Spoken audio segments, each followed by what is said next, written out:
नमस्कार साथियों, आज बहुत ही दुखी मन से आप लोगों के सामने आई हूँ। उसका कारण आप लोग भी सुनेंगे तो शायद उतना ही व्यथित होंगे जितना मेरे मन को इस वक्त पीड़ा हो रही है। पिछले एक हफ्ते से समाचार पत्रों में लगातार खबरें आ रही हैं साथियों कि उत्तराखंड सरकार ने निर्णय लिया है कि वो एलिफेंट रिजर्व्स को डीनोटिफाई करेगी, यानी कि ख़त्म कर देगी और विकास कार्यों में इससे तेज़ी आएगी। ये दलील दी जा रही है, ये तर्क दिया जा रहा है। साथियों, ये 17 हमारे एलिफेंट रिजर्व्स हैं उत्तराखंड राज्य में। 2002 में जब पंडित नारायण दत्त तिवारी जी की सरकार थी, उन्होंने लगभग 14 एलिफेंट कॉरिडोर्स को नाम दिया शिवालिक, और उसके बाद 5200 वर्ग किलोमीटर का जो एरिया है वो एलिफेंट रिजर्व्स के नाम से या इसके शिवालिक के नाम से जाना जाता है। उसको डिनोटिफाई किया जा रहा है। किस कारण से? कि आपका जॉली ग्रांट एयरपोर्ट का विस्तारीकरण नहीं हो पा रहा है, आपका चिल्लरखार मार्ग नहीं बन पा रहा है, या आपके दूसरे विकास कार्य रुक रहे हैं, आप ये कह रहे हैं। मैं हैरान हूँ कि अभी तक पर्यावरणविद या जीव जंतुओं से प्रेम करने वाले लोग इसके खिलाफत में या विरोध में मुखर होकर क्यों नहीं बोल रहे हैं, क्योंकि या तो नॉर्थ ईस्ट में या फिर उत्तराखंड में अब हाथी बचे हैं। ऐसे में आप जब रिज़र्व ख़त्म कर देंगे, कॉरिडोर्स ही ख़त्म कर देंगे, तो उनके विचरण के लिए, उनके रख रखाव के लिए ये बहुत घातक सिद्ध होने वाला है। जैसे मैं उदाहरण के तौर पर आपको बताना चाहूँ कि फ़ौज की अपनी रेंजेस होती हैं, बहुत बड़ा इलाका आरक्षित होता है, उसको फायर रेंज कहते हैं। और फ़ौजी जिस समय युद्ध नहीं हो रहा होता है उस समय जवानों को बार बार या अधिकारियों को बार बार फायरिंग की ट्रेनिंग उसमें लगातार दी जाती है, ये देखने के लिए कि वो अभ्यासरत रहें और वो भूलें ना अपनी उस कला को, टारगेट लेना, ये सब। तो अगर आप उस आरक्षित एरिया को भी डिनोटिफाई कर लेंगे, उसको भी विकास कार्यों में का हवाला देकर आम भूमि में कब्जा कर लेंगे, तो कहीं ना कहीं विकास कार्यों में तो वो भी अवरोधक होता होगा। लेकिन आप बताइए, क्या वो जो फ़ौज के आरक्षित फायरिंग रेंजेस हैं, क्या वो ज़रूरी नहीं है देश के लिए? वैसे ही क्या ये जीव जंतु इकोलॉजिकल बैलेंस बनाने के लिए, जो हमारा पर्यावरण का एक जो बैलेंस है, इक्विलिब्रियम है, उसको बनाने के लिए ज़रूरी नहीं है? हाथी वैनिश होते जा रहे हैं, ख़त्म होते जा रहे हैं, और जैसा कि मैंने आपको बताया कि नॉर्थ ईस्ट में पाए जाते हैं या फिर उत्तराखंड में बहुत बड़ी मात्रा में पाए जाते हैं। ऐसे में ये कदम कहाँ तक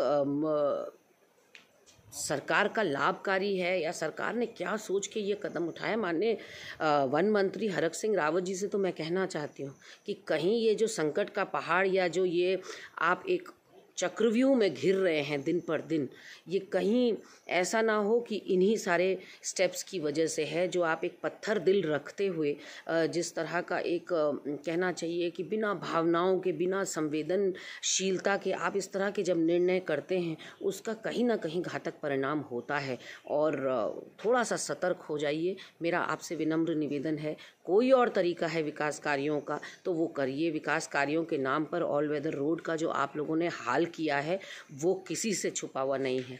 आप लोगों ने ऑल वेदर रोड के नाम पर जितना मलबा है सब नीचे गंगा मैया में फेंकने का आप काम कर रहे हैं। आप बहुत बड़े स्तर पर पेड़ों का कटान कर रहे हैं, जिससे उत्तराखंड के आबो हवा को एक बहुत बड़ा नुकसान आप कर रहे हैं।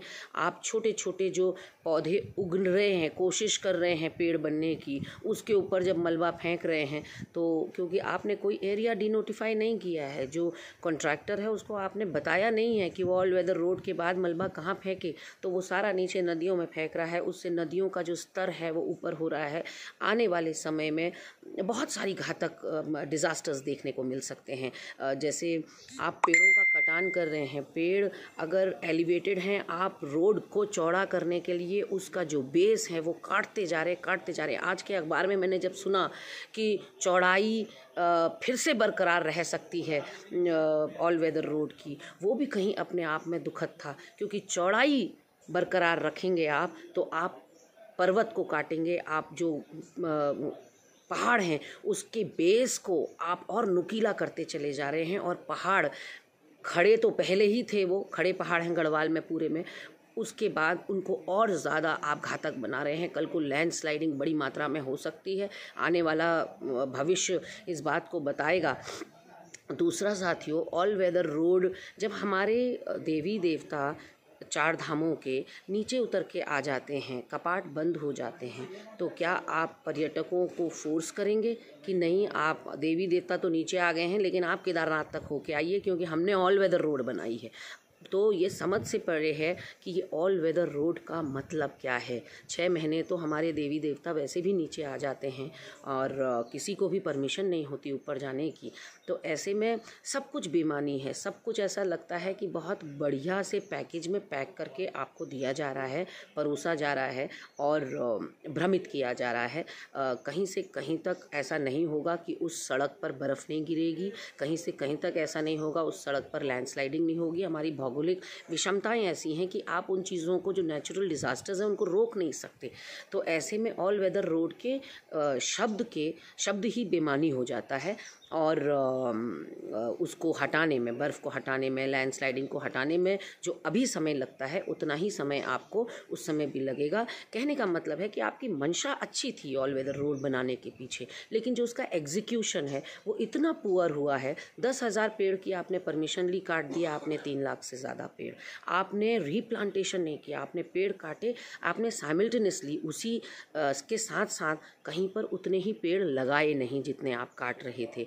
आपने ठेकेदारों को ज़मीन नोटिफाई करके नहीं दी, ट्रेंचिंग ग्राउंड नोटिफाई करके नहीं दिया कि जो डेब्री, जो उसका मलबा निकलेगा उसको वो कहाँ फेंकें।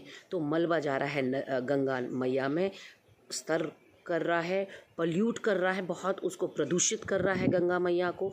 और जो लोग ऑल वेदर रोड का इस वक्त कंस्ट्रक्शन देख रहे होंगे, उसके काम की रफ्तार देख रहे होंगे, उसका जायज़ा ले रहे होंगे, वो मेरी बातों को समझ सकेंगे कि मैं कहना क्या चाह रही हूँ। आने वाले समय में मुझे नहीं लगता कि आप एक तरफ elephant reserves, 14 elephant reserves corridors को आप ख़त्म कर रहे हैं। ये कहीं ना कहीं मन को चोट पहुँचाने वाला है।